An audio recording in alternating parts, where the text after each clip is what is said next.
It's Friday, July 9th, 2021, and I'm Dave Sobel. 3 things to know today. Record low layoffs and big plans to hire. Right to repair may come federally. And is Cloud PC coming next week? This is the Business of Tech. Bit more data now on the state of hiring. Companies are holding on to their people. A new record low for layoffs and discharges in the new jobs data. The rate fell to 0.9% in May, a record dating back to 2001. Companies are planning to hire. A West Monroe executive poll indicates 77% of respondents plan to hire additional workers in the third quarter, and only 4% expect to do layoffs. Asked about the biggest challenges in hiring, 51% said not enough people with the right skill set, and hiring and retention of the workforce is the number one threat to their business at 49%. Cyber attacks were 13%. LinkedIn is reporting in its July workforce reports more about hiring too. Overall, hardware and networking hiring increased 3.3% year over year and jumped 2.7% month over month. Hiring in the software and IT services space increased 62.3% year over year and jumped 8.9% month over month. Now, why do we care? I think owners and managers should be hyper aware of the power individual workers have right now and be planning accordingly. This is more than salary. It's skills training, total compensation, quality of life, the works.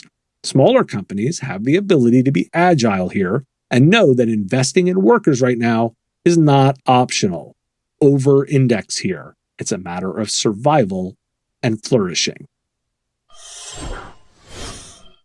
Right to repair may be coming at the federal level. Bloomberg is reporting that President Biden will shortly be directing the Federal Trade Commission to draft regulations for empowering consumers. Farmers are expected to be the primary beneficiary, but the phone manufacturers are a possible target. Also on the legal front, multiple U.S. states have filed an antitrust suit against Google around the App Store, alleging monopoly power. This is the 4th antitrust lawsuit filed against Google by the U.S. government in the past year. Launching today is a campaign by the Communication Workers of America focused on 3 requirements to the broadband portion of the infrastructure package: prohibiting companies from interfering with union organizing who get federal funding, banning use of federal funds to hire subcontractors, and requiring companies to pay a prevailing wage. While I'm on policy, Newsweek has a piece on the funding for cybersecurity and law enforcement and asks the question, how is funding of police departments linked to cybersecurity when internal priorities, including officers, cars, and weapons, are competing for resources? Now, why do we care? Thematically, regulation is coming. In many ways, the trend here is to protect the small. Right to repair protects consumers, antitrust protects small developers, and the union campaign is about protecting workers from the large broadband companies. And that leaves the question, how do we finance that security? I apply a lens of protect people, not companies in my thinking. It seems to align with the actions being taken. Something to look for next week. ZDNet is reporting that Microsoft's Cloud PC virtualization service will be announced next week at the company's annual Inspire Partner Conference.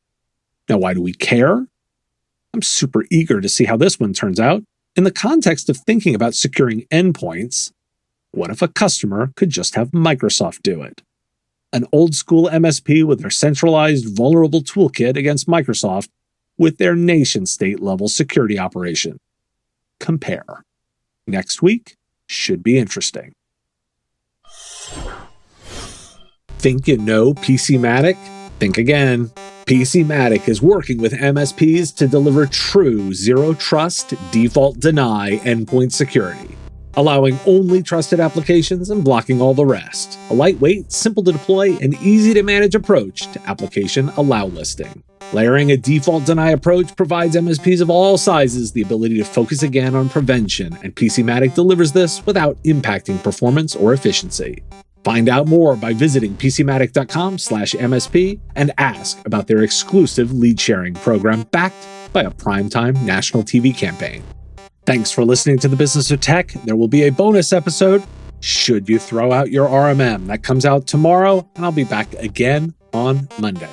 The Business of Tech is written and produced by me, Dave Sobel. Like the content? Support the show at patreon.com/MSP Radio.